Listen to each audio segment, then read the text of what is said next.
Bonjour. Alors, on est le 28 août 2018, comme vous le savez.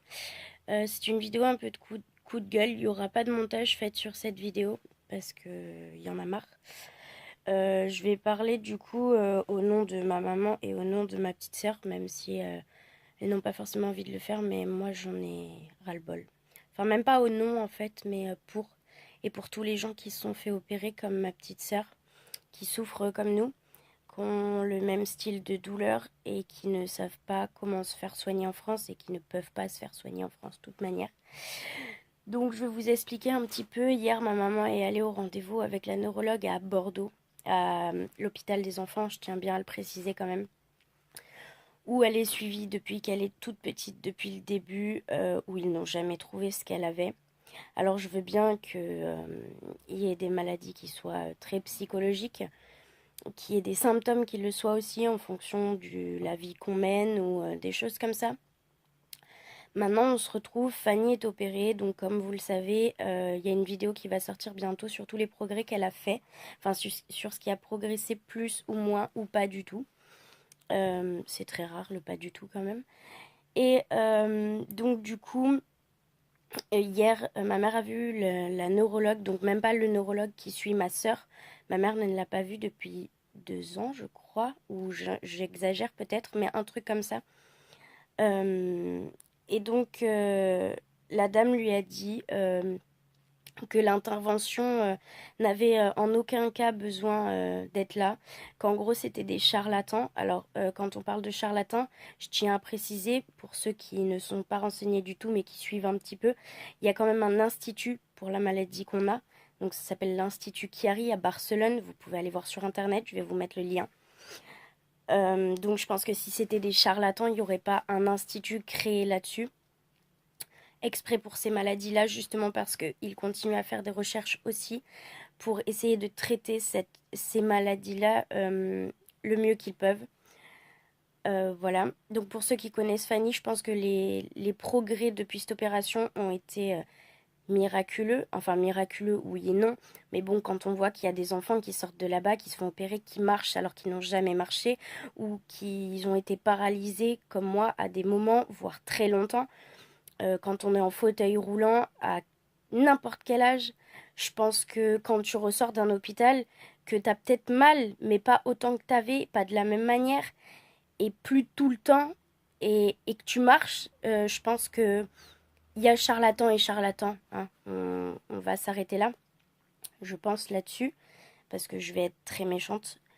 Euh, pour ma part, le médecin qui nous a reçus pour ma sœur, quand on était, quand elle était tout bébé, qui nous a dit non, non, elle a rien, faut arrêter de se plaindre, voilà. Maintenant veut nous recevoir toutes les deux avec ma mère, puisqu'apparemment, ben, nous sommes le problème, puisque Fanny, faut qu'elle aille voir un psy. Alors ça, on le sait, puisque c'est une petite fille malade, comme beaucoup d'enfants malades. Maintenant, je pense que si ma sœur allait très très mal, ça se verrait, autant à l'école qu'à la maison. Fanny a eu certains problèmes, certes, pour l'endormissement, pour le fait qu'elle n'ait pas de papa, parce que ça, tout le monde ne le sait pas, mais Fanny, son papa, il n'a jamais été là, donc forcément, ça crée des problèmes aussi psychologiques, certes, mais ça ne rend pas malade un enfant au point de se faire hospitaliser et de ne plus pouvoir manger, de ne plus pouvoir marcher, de devenir épileptique, soi-disant, puisqu'elle est épileptique apparemment. Enfin, on ne sait pas trop, puisqu'un coup elle l'est, un coup elle ne l'est pas. Moi, j'ai eu un papa, une maman, et pourtant, je marche pas des fois pendant des mois ou des fois pendant des jours, et je suis bloquée quand même, donc faut arrêter avec ça aussi. Ensuite, qu'est-ce que je voulais dire? Je suis désolée, je suis très énervée, cette vidéo n'est pas du tout prévue. Mais je pense qu'il va falloir que les choses soient remises à zéro parce que ma maman est dans un état pas possible. Elle est fatiguée qu'on la prenne pour une menteuse alors que l'opération a été faite et on en voit les conséquences, les résultats, pardon. Par contre, eux, quand ils mettent Fanny sous morphine pendant des jours euh, des trucs, des cachets qu'ils viennent de lui enlever maintenant alors que ça fait 3 ou 4 ans qu'elle les prend et qu'ils se sont rendus compte qu'en fait ça ne servait strictement à rien. Mais En fait, ça a été un cobaye parce qu'il y a des maladies où on doit essayer. J'ai une amie, c'est pareil, elle a une maladie qui n'est pas soignable. Donc en gros, tu essayes un traitement pour voir s'il convient à la personne. Ce que je peux concevoir. Maintenant, qu'on te dise un coup, oui, elle est malade, elle a ça. Non, elle n'est pas malade en fait, elle a pas ça. Vous reprenez votre vie normale et qu'une semaine après, on refinisse à l'hôpital. Par contre, quand on trouve une solution, certes de nous-mêmes, ah oui, ça les emmerde, hein. Je vais être très vulgaire, mais ça les emmerde d'avoir tort et de ne pas tout savoir. Mais c'est pas parce qu'on fait 30 ans d'études qu'on a la réponse. Les gens ne vivent pas avec nous. Même vous, derrière votre écran, je sais qu'il y en a beaucoup qui comprennent parce qu'il y en a certains qui sont malades comme nous. Il y en a par contre qui comprennent pas du tout, puisque moi, dans mon entourage, ils ont quand même mis, je vais avoir 20 ans, je suis malade depuis que j'ai 6 ou 7, ouais, 7, 8 ans, et une partie de ma famille a mis donc presque 10 ans, et plus de 10 ans à comprendre ce que j'avais. Parce que ce n'est pas quelque chose qui se voit. Ouais, on n'a pas... comme certaines maladies où ça se voit sur notre visage, ou alors on n'est pas tout le temps en fauteuil ou en béquille. Oui, c'est bien ça le problème de notre maladie. Maintenant, quand on va à l'hôpital, on nous bourre de cachets et on nous dit rentrez chez vous, ça va mieux. Non, ça ne va pas mieux. Ça ne va pas mieux puisque, pour ma part, en général, ça revient, allez, 6, 7 jours après. Là, vous voyez, je suis pas préparée rien et je m'en fiche. Je viens de me lever, j'ai dormi jusqu'à presque 11 heures. Ça fait 4 jours que je suis pas bien. Il y en a qui savent que ça me crée des problèmes hormonaux. Voilà, ben, voilà le résultat. Je ne tiens pas debout, je n'arrive pas à me concentrer, je suis nerveuse, je suis anxieuse, alors que en ce moment j'ai tout pour que ça aille. Et ben Fanny, c'est pareil. Là, elle a fait une crise les derniers jours parce qu'il faisait chaud, parce qu'elle s'est levée tôt pendant longtemps, enfin pendant plusieurs jours, puisque c'est la saison et que... enfin bref, ça c'est nos histoires familiales, mais voilà. Et il y a des choses, des fois, ça peut être des tout petits déclencheurs, des mini déclencheurs. Certes, il y a des trucs qui peuvent être psychologiques, je me répète. Mais en fait, il faut arrêter de soigner le symptôme. Il faut soigner la cause. Alors, on a trouvé une solution qui ne plaît pas, en effet, qui ne plaît pas. Les gens vont dire ça coûte cher, mais si vous saviez ce que ça coûte une craniectomie, ça coûte 3 à 4 fois plus cher que ce que nous, on va payer pour se faire opérer en Espagne. Certes, c'est pas remboursé par la CAF, et pourtant, nous, soi-disant, on aime les aides, hein.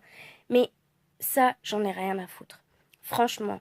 Parce que, certes, on a galéré, on a pleuré, on a eu du mal à trouver de l'argent pour ma sœur. En attendant, ma sœur, elle va bien. Elle a refait une crise, il faut que le temps de l'opération arrive à se faire pour que ça agisse correctement sur elle, on va dire. Enfin, c'est un peu bizarre ce que je dis, mais voilà. Il faut du temps pour que ça se mette en place dans son corps, que son corps se remette en place. Voilà, on va dire ça comme ça. Bref, donc c'était le coup de gueule parce que les médecins, certes en France, on a une très bonne médecine, je suis d'accord sur beaucoup de choses. Sur beaucoup, beaucoup de choses. Actuellement, on a un médecin ici, dans le Médoc, hein, on habite dans le Médoc, enfin en Gironde, qui est génial. Il est compréhensif. Lui-même sait qu'il ne peut pas nous soigner, mais essaie de nous accompagner dans notre démarche. Certes, c'est vrai qu'on peut se demander si c'est pas des charlatans au début parce qu'on n'a pas vu la chose, on n'y est pas allé. Mais je vous promets que quand tu descends de l'avion, tu arrives à l'aéroport, tu vas à l'hôtel, tu te dis ouais, bon, bah c'est cool, je suis en Espagne, je suis contente, voilà. Puis quand tu arrives à l'hôpital, tu te rends compte que non, tu es dans un vrai cadre hospitalier avec des vrais médecins, des gens qui sont faits pour ça, qui parlent beaucoup de langues. Important de le dire parce qu'il y a beaucoup, beaucoup, beaucoup de gens qui vont se faire soigner dans cet institut-là. Je pense que ce serait un problème pendant encore très longtemps tant que cette maladie n'arrive pas à être reconnue en France. Enfin, en France. Cette chirurgie n'arrive pas à être reconnue en France. On n'est pas les seuls à se battre, hein. Comme vous savez, on fait partie d'une association tous ces gens-là ont eu à peu près le même parcours que nous au niveau de la médecine en France, ou alors pas du tout, parce que personnellement, à part les urgences, je n'ai même pas un neurologue en France. Je refuse. Et là, par contre, le neurologue qui veut nous voir, je vais aller le voir avec ma mère. Je vais me faire un très grand plaisir d'aller le voir. Déjà, je pense que je lui dois le respect, mais je pense qu'au bout d'un moment, il faut arrêter de prendre les gens pour des cons. Je suis vulgaire, mais il n'y a pas d'autre mot en fait. Vous êtes les plus grands, les plus forts, pas de souci, alors soignez-moi. Ne m'opérez pas et soignez-moi. Enfin, ne me faites pas une craniectomie et soignez-moi. Allez-y, vous êtes les meilleurs, je pense. De toute façon, en France, on est souvent les meilleurs pour beaucoup de choses, malheureusement pas sur ça. Voilà, je pense que je vais m'arrêter là parce que sinon je vais m'énerver encore plus. C'est un mélange pour ma maman et moi-même de tristesse et de nerfs parce qu'il y a un moment on n'en peut plus. Donc j'ai essayé et j'essaye moi-même de me convaincre de nous dire que ma sœur est sortie d'affaires sur certains points et que tant mieux qu'on a des médecins autour de nous qui nous soutiennent, qui comprennent et qui nous aident aussi dans notre parcours, qui nous donnent des conseils. Enfin voilà, pour qu'on ait une plus belle vie, on va dire. On a peut-être eu un peu de chance là-dessus aussi. Et voilà, faut essayer d'être positif quand même, je pense. Donc, je vais arrêter cette vidéo ici. Vous en aurez une, je pense, demain, de poster avec Fanny, justement, sur ce qui a changé ou pas. Et voilà, je vous souhaite quand même une bonne journée. J'espère que ceux qui doivent l'entendre, cette vidéo, vont l'entendre dans le sens où les gens de l'association devraient peut-être le regarder pour voir si on est tous d'accord. Je le pense, mais j'aimerais bien avoir ce soutien-là, en tout cas, qui est très important pour moi. Et voilà, je vous souhaite tous une bonne rentrée, une bonne rentrée, une bonne rentrée. Et pour ceux qui sont malades, un bon rétablissement si c'est possible. Et voilà. Bonne journée, bisous.